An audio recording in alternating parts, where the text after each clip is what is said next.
When the Japs bombed Pearl Harbor, they upset our thinking about a great many things, including Alaska. Most people, if they thought of Alaska at all, thought of it as a cold, rugged wasteland, of little value except for its gold, fur, and fisheries. Now, suddenly, it seemed to have considerable additional value, both to us and to the Japanese. And its strategic position was not comforting.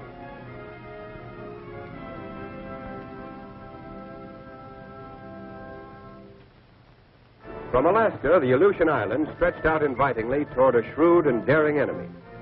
The great Japanese air and naval base at Paramushiro was only 750 miles from Attu. Attu was only 1,200 miles from the mainland of Alaska. And Japs in Alaska would be a direct threat to the west coast of America and also to the interior. Alaska's long and broken coastline was weakly defended. Our bases were few and far between. And our only means of supplying them was by sea or by air.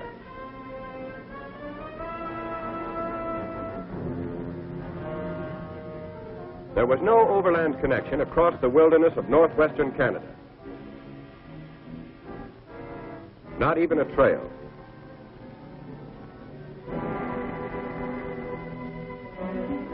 If our shipping lanes could be interrupted, Alaska might fall. The situation called for immediate action.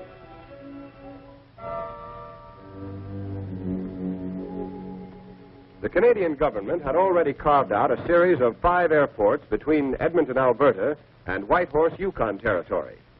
And there were other fields in Alaska between the Yukon border and Fairbanks. With Canada's consent, the United States War Department decided to build a military highway from Rails End at Dawson Creek, British Columbia, to Fairbanks, Alaska, to link up and supply these airfields and to provide emergency access to Alaska for troops and materiel. This highway would extend roughly 1,500 miles, about the distance from Washington to Denver. The frontier town of Dawson Creek saw the arrival of the 1st Army Engineer Troops in March 1942.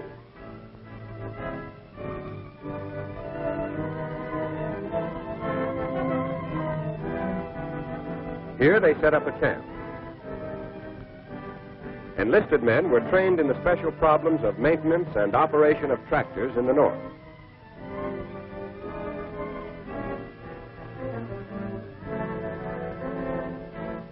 Their stiff workouts in sub-zero weather over the surrounding hills soon produced skilled cat skinners.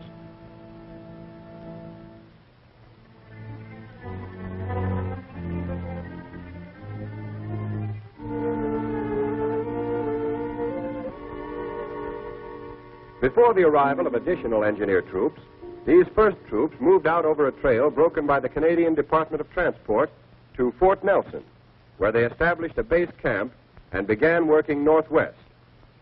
Other regiments entered the Yukon through Skagway and established a base at Whitehorse.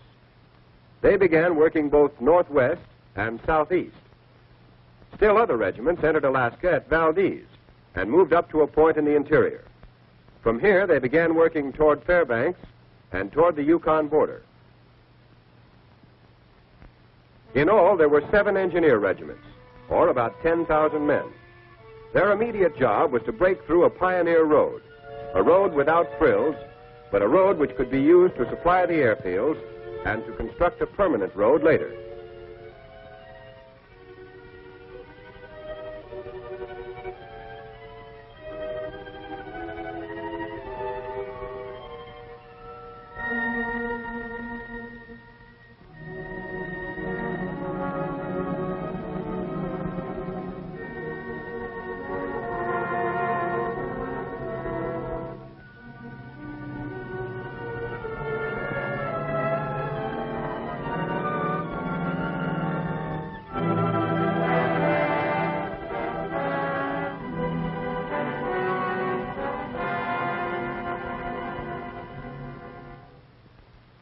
spring and summer, the troops hacked, cut, and gouged their way through the wilderness.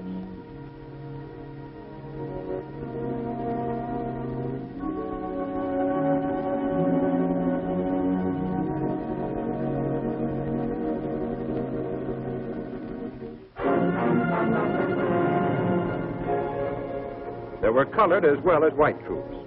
Both did their full share.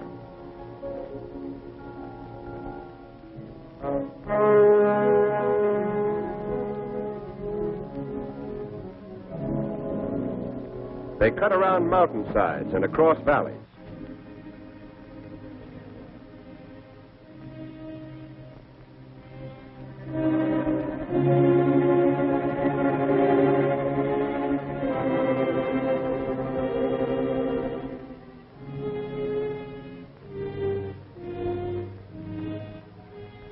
They corduroyed and filled over swampy ground.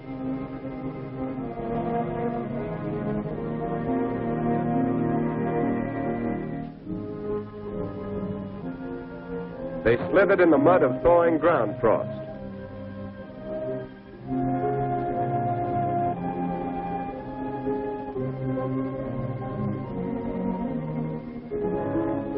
They built culverts over brooks and small streams.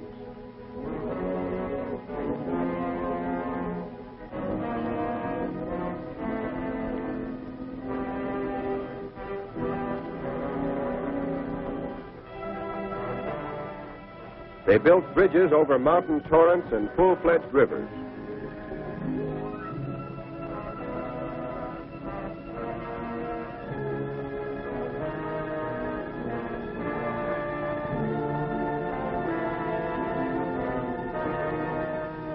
Finally, on the 20th of November, 1942, 8 months after the first troops plunged into the northern bush, the Pioneer Road from Dawson Creek to Fairbanks was officially opened. The freight rolled through.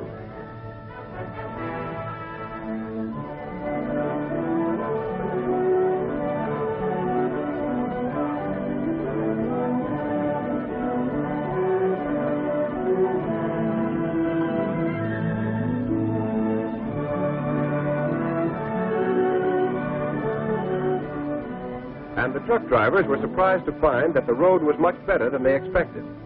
In fact, considering its length, more than 1,500 miles, the difficulties of terrain and climate, and the remarkably short time of construction, it was one of the wonders of the modern world.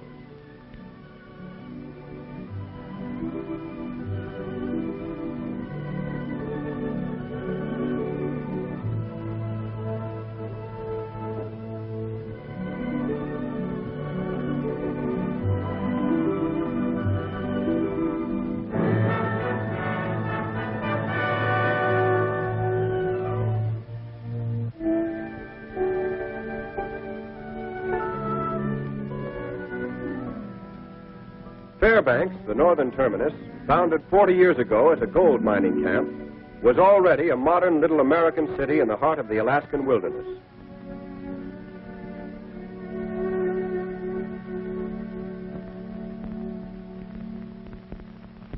Of course, the highway was still largely a winter road, usable in some sections only when the ground was frozen. Its bridges were temporary, and many of them would be washed out by the ice and floods in the spring.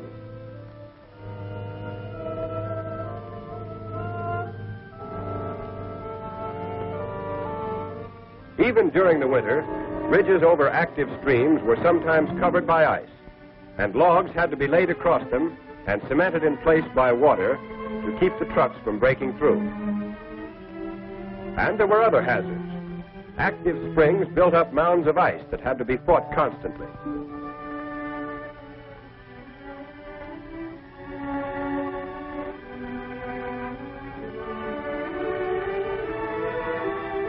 When culverts plugged up and ice mushroomed over the road, it had to be cleared, even at 40 below.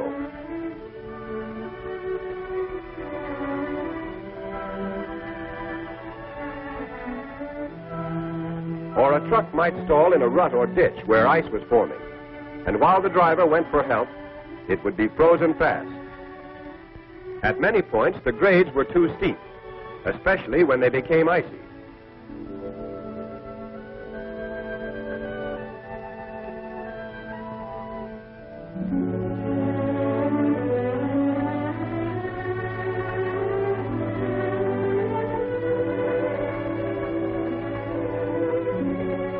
Sanding machines worked constantly, but it was impossible to keep the road safe at all times and places.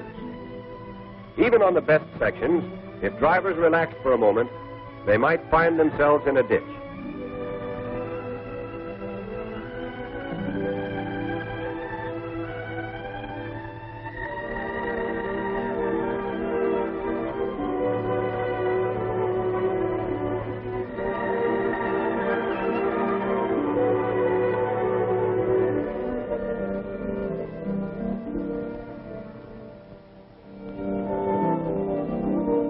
Tow cars worked the clock round, patrolling up and down the highway, dragging trucks out of trouble whenever they found them.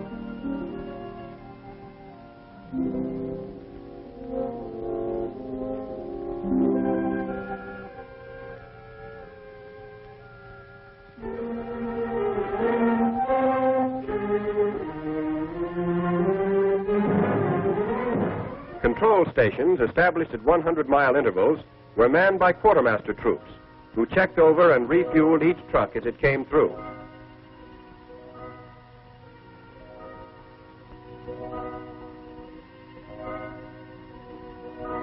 Troops had to repair and service their equipment as best they could. But repair facilities were badly overtaxed. Both spare parts and mechanics were scarce. Many trucks were deadlined for weeks at a time.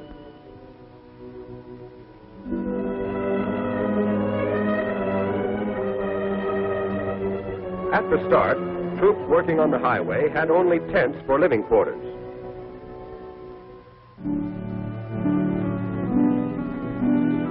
By the beginning of 1943, however, most of them were living in Quonset huts. Sometimes, for added warmth, they were banked with sawdust. They came in sections and could be erected in a few hours. Following closely behind the soldiers who built the Pioneer Road, came civilian contractors to turn it into a permanent, all-weather road.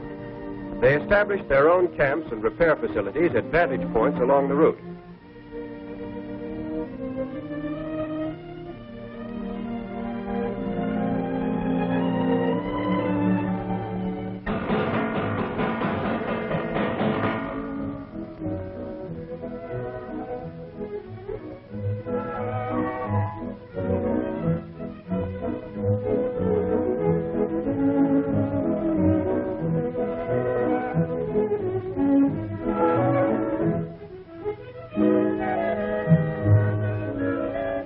There were Public Roads Administration surveyors to relocate and improve the alignment of the road.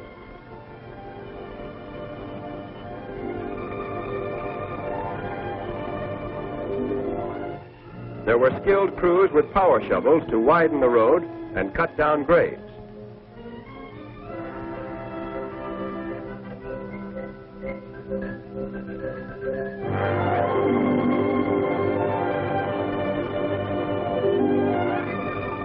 There were crews with trucks to haul gravel from the borrow pits, which were opened all up and down the highway.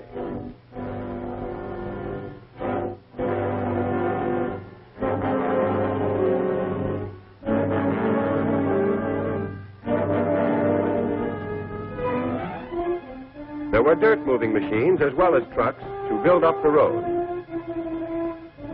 There were bulldozers to spread and pack the gravel.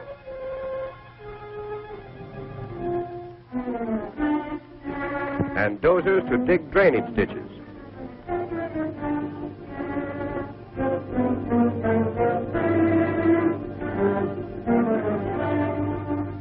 There were motor graders to smooth the surface. There were skilled structural workers and carpenters to build permanent bridges, replacing the temporary ones of the engineers.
As ice formed in lily pads on the rivers, strange new patterns in steel rose against the cold northern sky. There were telephone crews to put in a line stretching the entire length of the highway. The Signal Corps directed the work, and its men did the pioneering.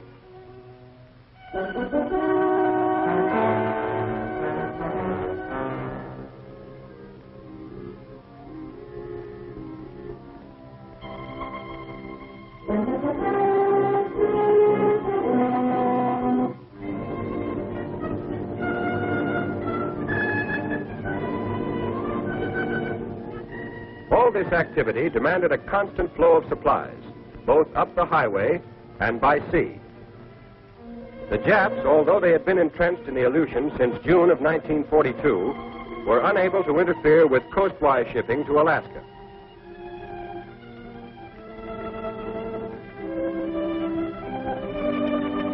So it was possible to increase the volume of supplies moving in through Skagway.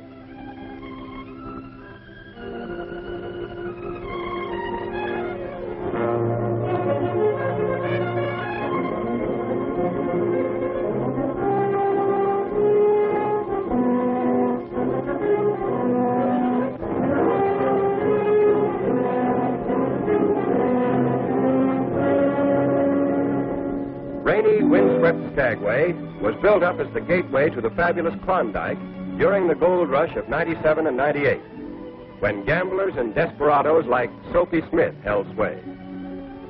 Then it became a ghost town, surviving only as a small port and railroad terminal, attracting a few hundred tourists each summer.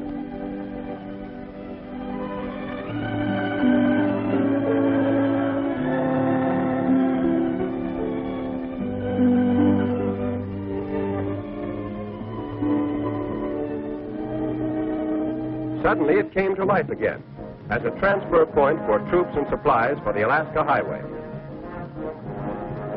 Port facilities were improved and enlarged. The wharf was extended.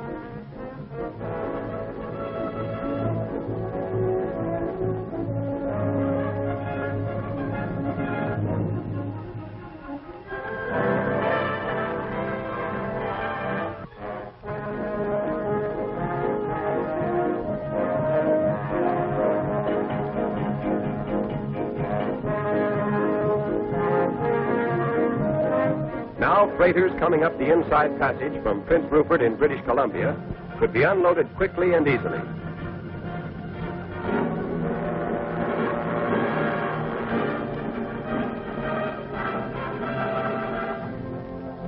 Barges could be beached and unloaded at low tide.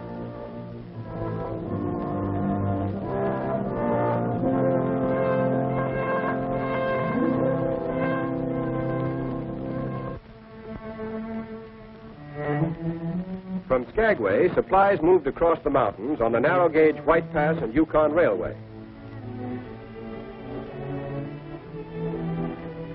This winding railway is one of the steepest in the world. It follows closely the famous Trail of '98, on which many a man lost his life climbing its icy ledges on his way to the Klondike. To make sure the railway would continue to operate during the emergency, the Army leased it and installed a railroad operating battalion to run it. All winter long, in spite of cold and snow and treacherous rock slides, these trainmen in uniform kept supplies and equipment rolling steadily the 110 miles into Whitehorse.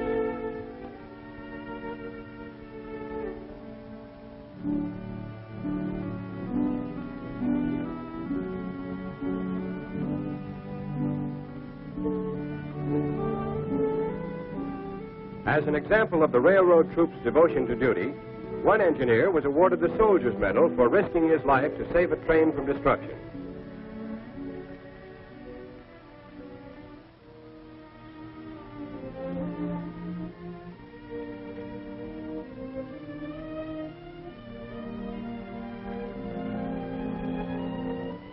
Whitehorse, at the head of navigation on the Yukon River, 40 years ago in its gold rush heyday, boasted a population of 20,000 people, which later dwindled to a few hundred.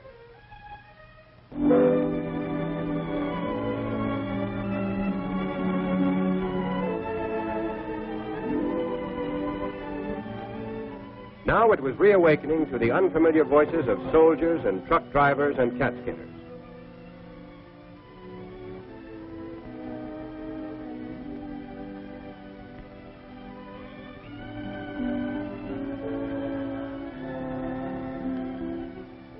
On through the spring and summer, the road building continued. By now, there were 81 contractors and about 14,000 men scattered along the highway.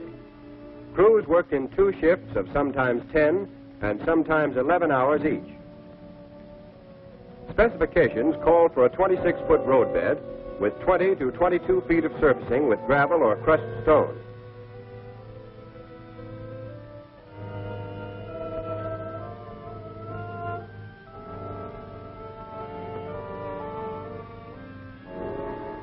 And in addition to the highway itself, an important supplement was being built, the Haines Cutoff.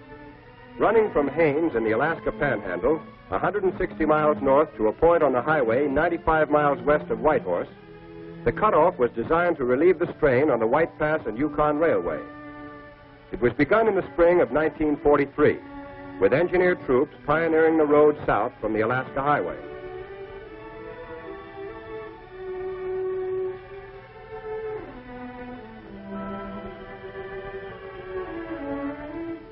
At the same time, civilian contractors started north from Chilkoot Barracks, an early military post which lay just outside the village of Haines.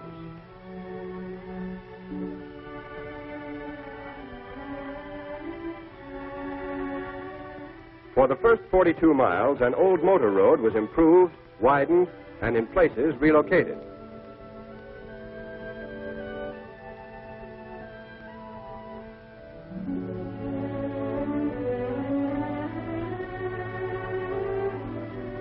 On its way to the Alaska-Yukon border, this road wound through spruce and poplar forests, over cold mountain streams, and through a sleepy Indian village.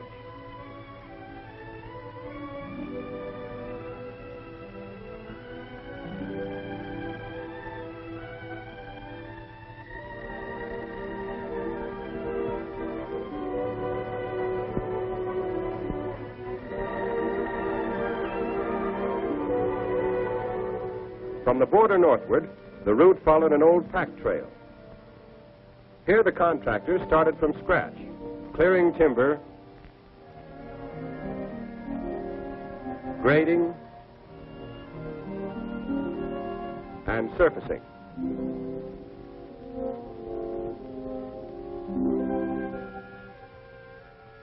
On reaching the pioneer road of the engineers, the civilian crews continued along it, improving and widening it all the way to the main highway.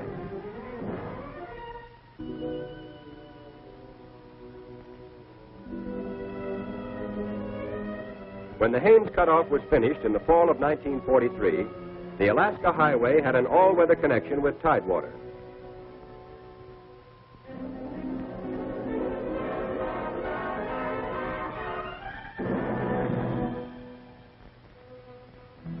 As the highway and the cutoff were nearing completion, so were the emergency flight strips being built by the Canadian Department of Transport and the United States Army Engineers.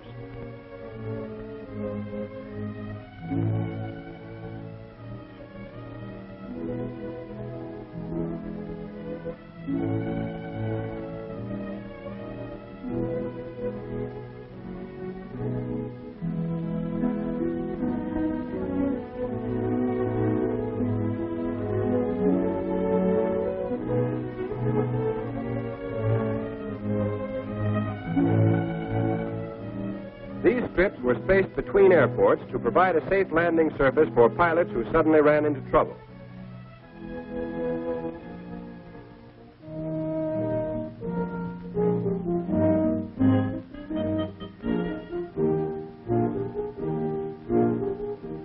In addition, the engineers were improving the airports themselves.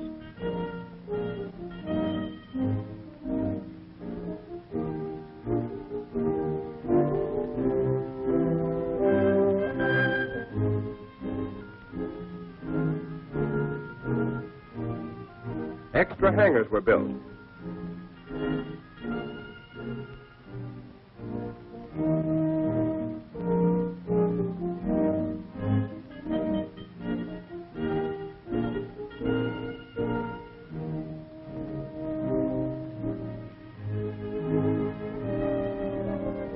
runways and aprons were added.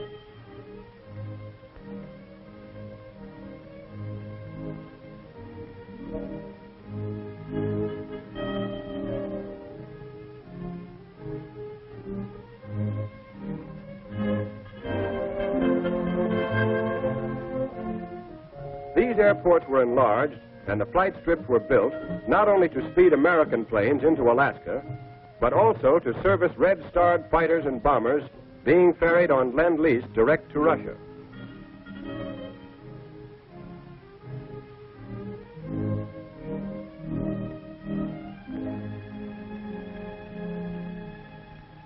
At the same time, most of the 86 major bridges on the highway were being finished.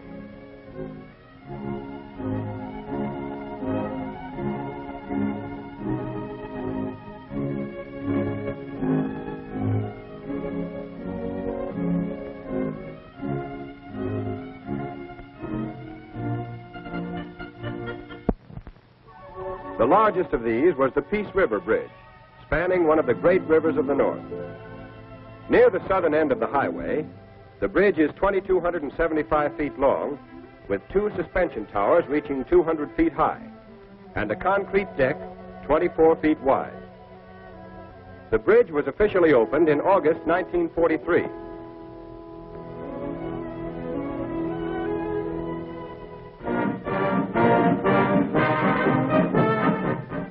Soldiers and construction workers came from various sections of the highway.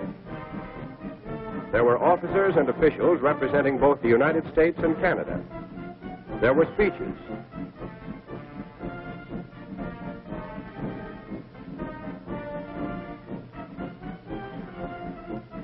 There was a ribbon to be cut. But the crowd didn't need to be told of the importance of the occasion.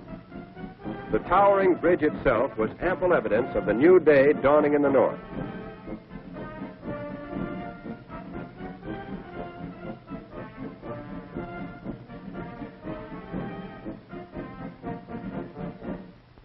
Now the lower half of the highway was finished. In all seasons, trucks from Dawson Creek could travel straight through to Whitehorse.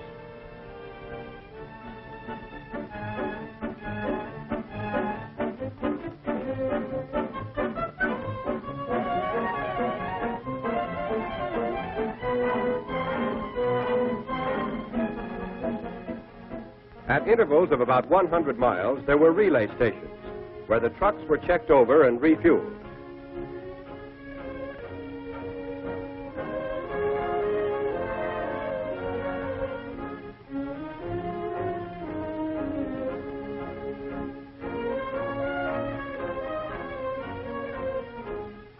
In the pioneering days, most of the fuel used on the highway was trucked from railhead at Dawson Creek or brought up the inside passage in tankers to Skagway. But with the completion of the Canal project, with its refinery and network of pipelines, the Alaska Highway had its own fueling system. Oil from Norman Wells was refined at Whitehorse, and gasoline was pumped through supplementary pipelines to all points on the highway from Watson Lake to Fairbanks.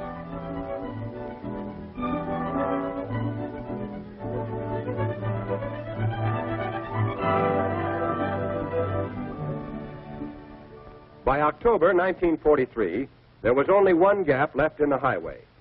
It was just east of the Alaska-Yukon border.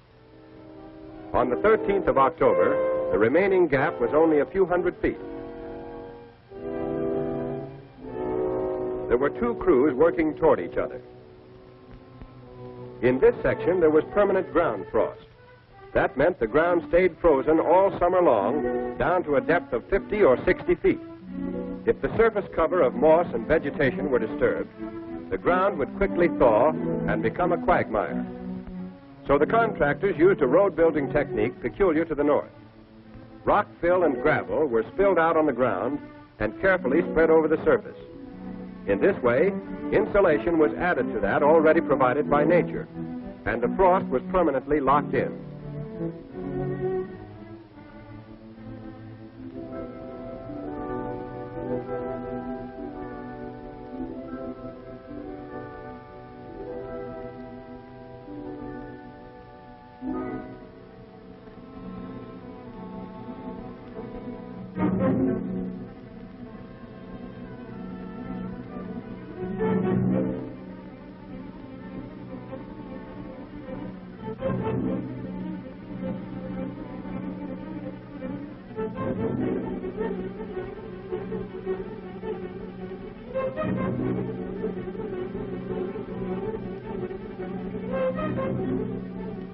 When the end was in sight, the truck drivers and cat skinners, the foremen and superintendents felt the growing excitement.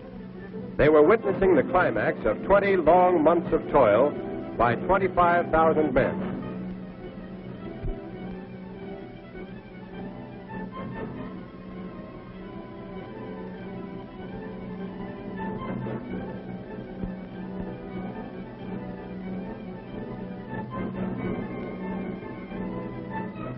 It was 6 o'clock. The sun was down.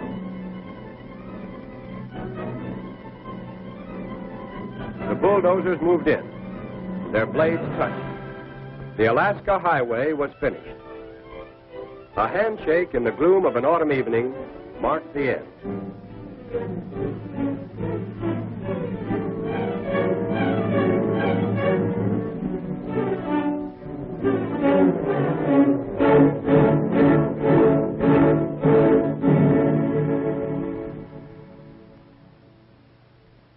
This is the road these men built.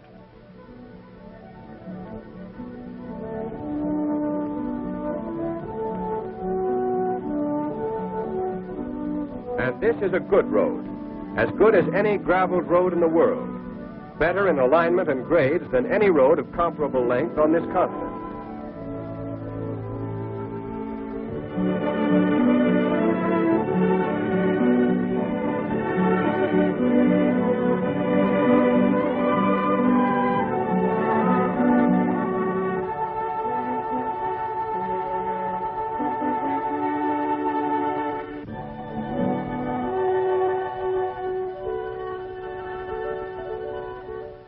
But the Alaska Highway is much more than a road, much more than a brilliant construction feat. It is the backbone of our military position in the far northwest. Its smooth surface provides a safe, all-weather route for trucks and cars from the transportation network of southern Canada to the interior of Alaska. Through the 1,600 miles of integrated canal pipelines, fuel to supply the road, the airports, and the flight strips is readily available. Now we can press home the attack.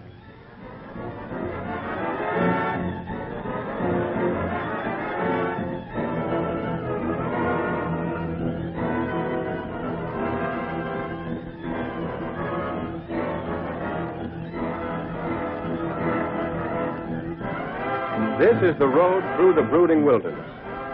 This is the wedge which has pried open the last great frontier of America. The key which has unlocked the treasure chest of Alaska and the Canadian Northwest.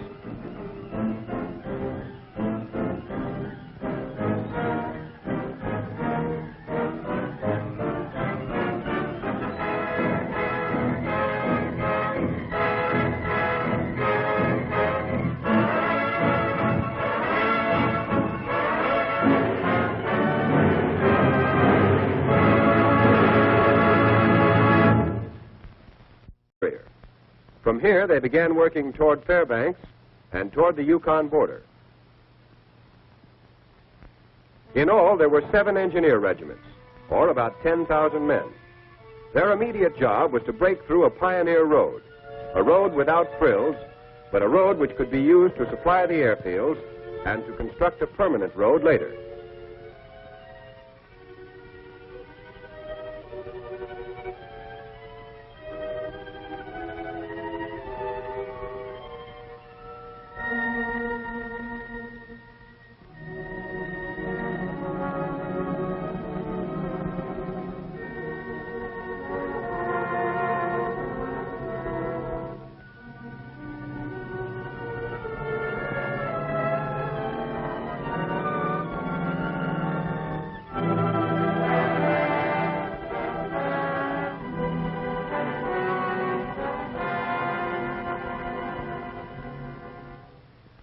All spring and summer, the troops hacked, cut, and gouged their way through the wilderness.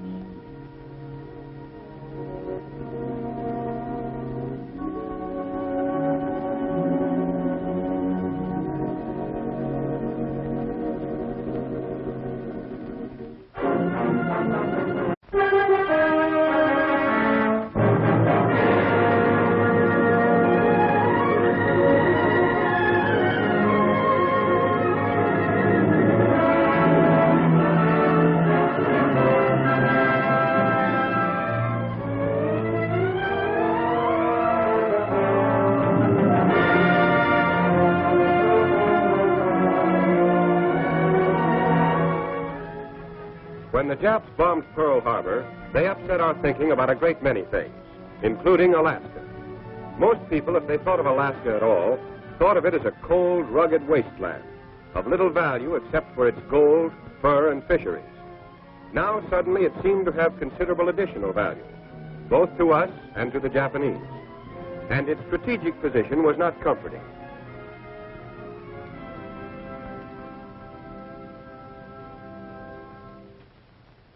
From Alaska, the Aleutian Islands stretched out invitingly toward a shrewd and daring enemy.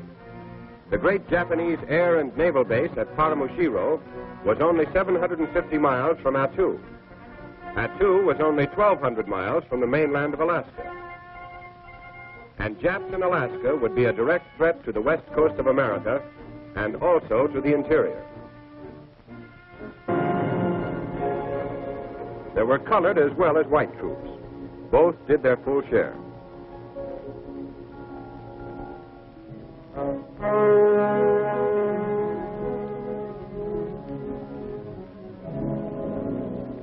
They cut around mountainsides and across valleys.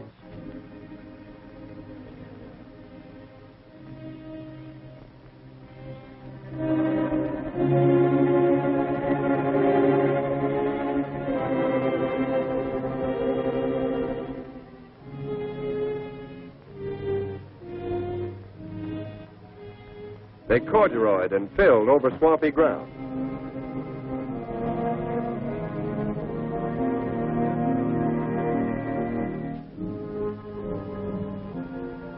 They slithered in the mud of thawing ground frost.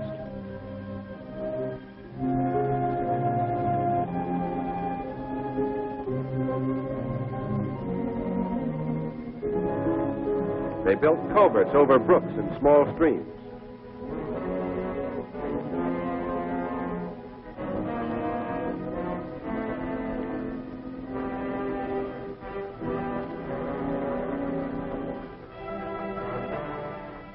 They built bridges over mountain miles, about the distance from Washington to Denver.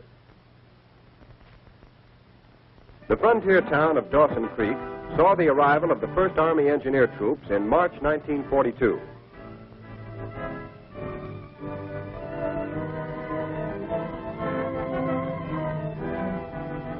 Here they set up a camp. Enlisted men were trained in the special problems of maintenance and operation of tractors in the north.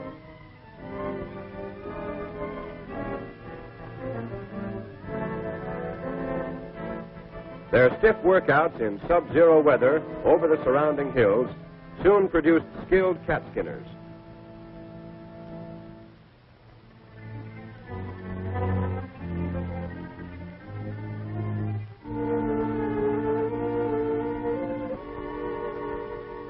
Before the arrival of additional engineer troops, these first troops moved out over a trail broken by the Canadian Department of Transport to Fort Nelson, where they established a base camp and began working northwest. Other regiments entered the Yukon through Skagway and established a base at Whitehorse. They began working both northwest and southeast. Still other regiments entered Alaska at Valdez and moved up to a point in the interior. Alaska's long and broken coastline was weakly defended. Our bases were few and far between. And our only means of supplying them was by sea or by air.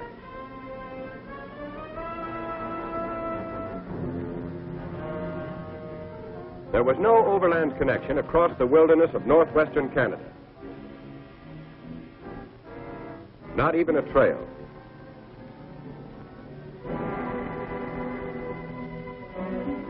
If our shipping lanes could be interrupted, Alaska might fall. The situation called for immediate action.